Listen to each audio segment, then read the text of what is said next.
மதுரையில் இயேசு வாழ்கிறார் ஊழியங்கள் நடத்தும் எழுப்புதல் உபவாச ஜெப கூட்டம். நாள் ஜூலை 19. நேரம் காலை 9:30 மணி முதல் மதியம் 2:30 மணி வரை. தேவ செய்தி சகோதரர் எல் வின்சென்ட்ராஜ். தெரிந்து கொண்டவர்கள் இரவும் பகலும் தேவனை நோக்கி கூப்பிடும் போது தாமதிப்பாரோ சீக்கிரத்திலே நியாயம் செய்வாரா? பாடல் மற்றும் ஆராதனை சகோதரி கலா வின்சென்ட்ராஜ். இனிமே நான் வாழ்ந்து நிமிர்ந்து நிற்க முடியாது நீங்க நினைச்சுக்கிட்டு தான் இருப்பீங்க, ஆனால் உங்களுக்கு ஒரு தேவன் இருக்கிறார். ஹல்லேலூயா. இடம் இயேசு அழைக்கிறார் Jebagopuram, bypass road, Palanganatham, PRC depot அருகில், மதுரை. தேவ பிள்ளைகளே, இந்த உபவாச ஜெபத்தில் கலந்து கொண்டு தேசத்தின் எழுப்புதலுக்காகவும் குடும்பத்தின் ஆசீர்வாதத்திற்காகவும் இணைந்து ஜெபிக்க உங்கள் யாவரையும் அன்போடு அழைக்கிறோம். மேலும் விவரங்களுக்கு கீழே உள்ள தொலைபேசி எண்ணை தொடர்பு கொள்ளுங்கள்.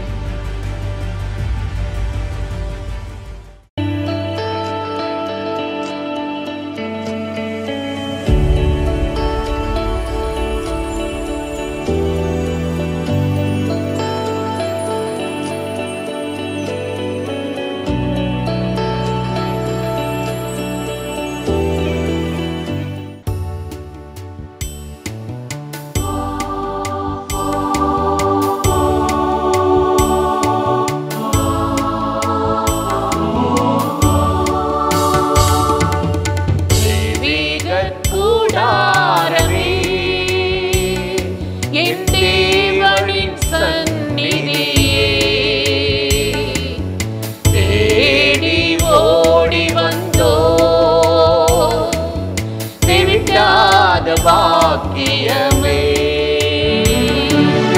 தெய்வீக கூடாரமே என் தேவனின் சந்நிதியே தேடி ஓடி வந்தோ விட்டாத பாக்கியமே மகிமை மகிமை மாட்சிமை மாறாய நேசருக்கே மகிமை மகிமை மாட்சிமை மாறாய நேசருக்கே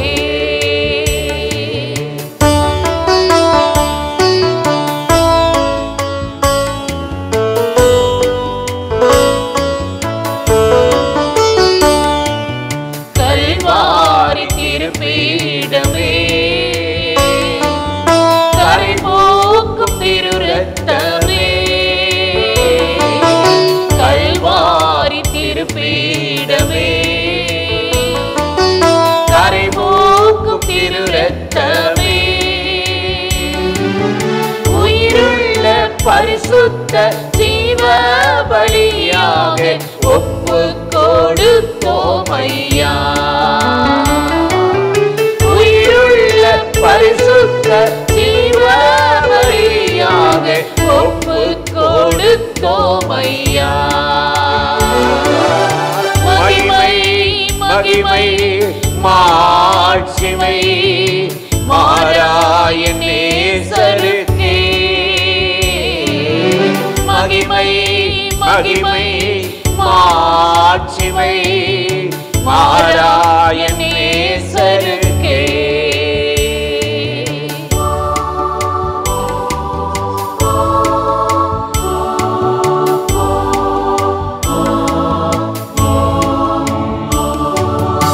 ஈசோ புல்லால் கழுவும் இன்றே சுத்தமாவோ ஈசோப்பினால் கழுவும் இன்றே சுத்தமாவோ பரிசுத்த மணி போல வெண்மையாவோ உம் திரு வார்த்தையினா உறைவின்றி பனி போல வெண்மையாவோம் ஐயா உம் திரு வார்த்தையினா மகிமை மகிமை மாட்சிமை மாறாய நேசருக்கே. மகிமை மகிமை மாட்சிமை மாறாய நேசருக்கே.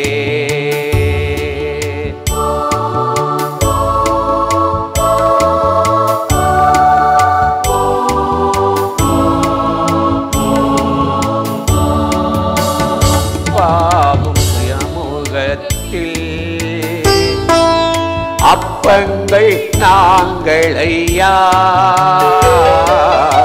அப்பாவும் சமூகத்தின் அப்பங்கள் நாங்கள் ஐயா, எப்போதும் உம் திரு பாதம் அமர்ந்திட ஏங்கி தவிக்கின்றோ. எப்போதும் உம் திரு பாதம் அமர்ந்திட ஏங்கி தவிக்கின்றோ. மகிமை மகிமை மாட்சிமை மாறாய நேசருக்கே. மகிமை மகிமை மாட்சிமை மாறாய நேசருக்கே. பிரியமானவர்களே, ஆண்டவராகிய இயேசுவின் நாமத்தினாலே இந்த காலை நேரத்தில் இயேசுவை தினம் பார்ப்போம் என்ற இந்த நிகழ்ச்சியின் மூலமாக உங்களை சந்திப்பதில் மிகுந்த மகிழ்ச்சி அடைகிறேன். கர்த்தர் நல்லவர், கிருபையும் இரக்கமும் நிறைந்தவர். இந்த நாளில் கட்டாயம் நம்மை ஆசீர்வதித்து நமக்கு முன்னாடி போவார், கோணலானவையில் செவ்வையாக்கி நடத்துவார். இன்றைக்கி ஒரு வசனத்தை உங்களுக்கு ஞாபகப்படுத்துவது நல்லது என்று உணர்ந்தேன்.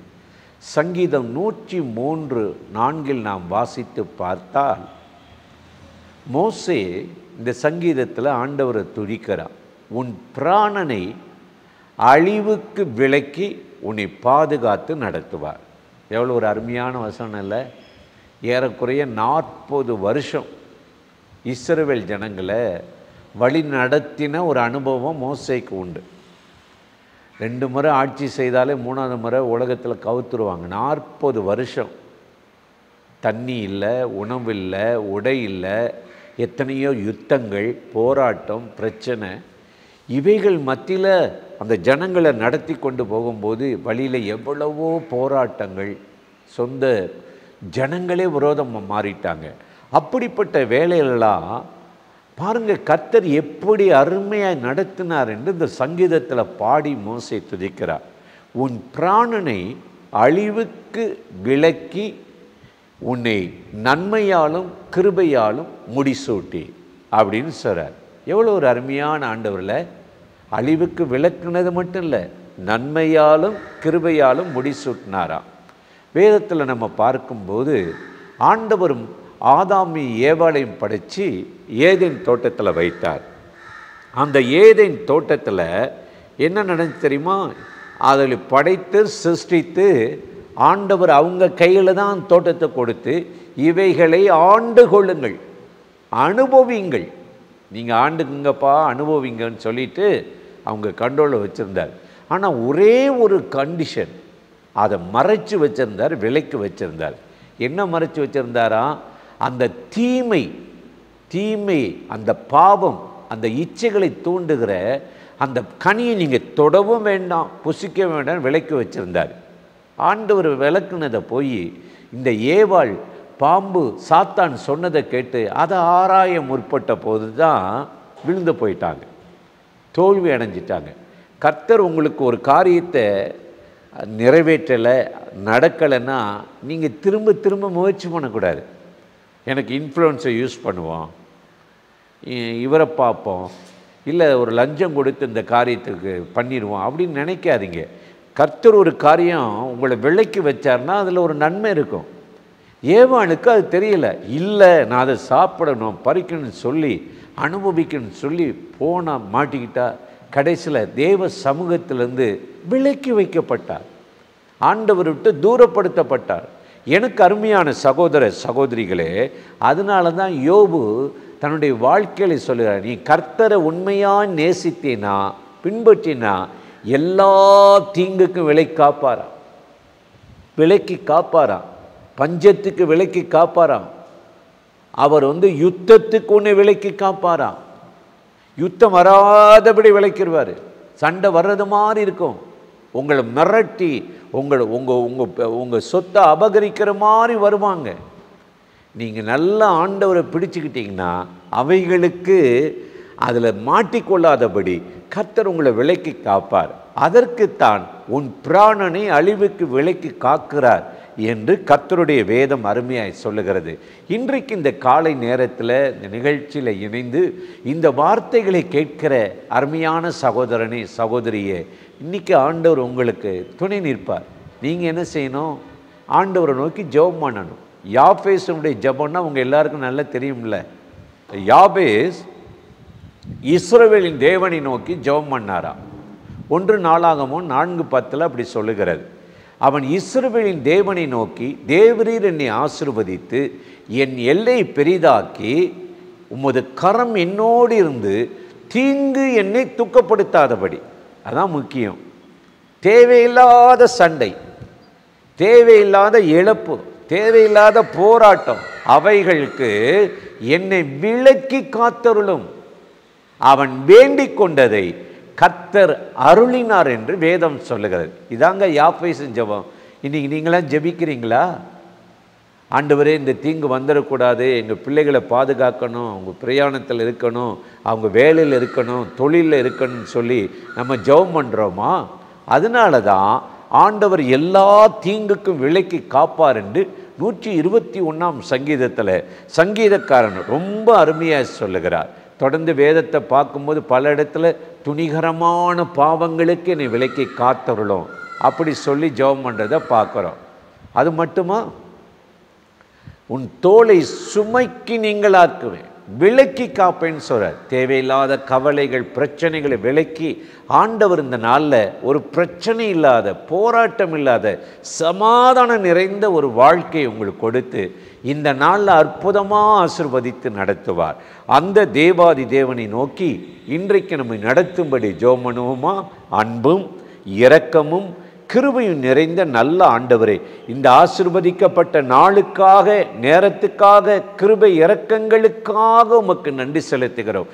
இப்பொழுது யாரெல்லாம் இந்த நிகழ்ச்சியில் இணைந்து இந்த வார்த்தைகளை கேட்கிறார்களோ அத்தனை பேரையும் கர்த்தர் ஆசீர்வதிங்க.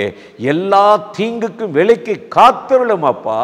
உன் பிராணனை அழிவுக்கு விலைக்கு காப்பார் என்ற வார்த்தையின்படி இந்த நாள் நம்முடைய பிள்ளைகளை ஆசீர்வதித்து காரியங்களை கைகூடி வர செய்து ஆண்டவரே, இந்த நாளில் அவர்கள் விரும்புகிற, எதிர்பார்க்கிற ஒரு நன்மைகள் நடக்கும்படி ஆண்டவர் தடைகளை நீக்கி போடும்.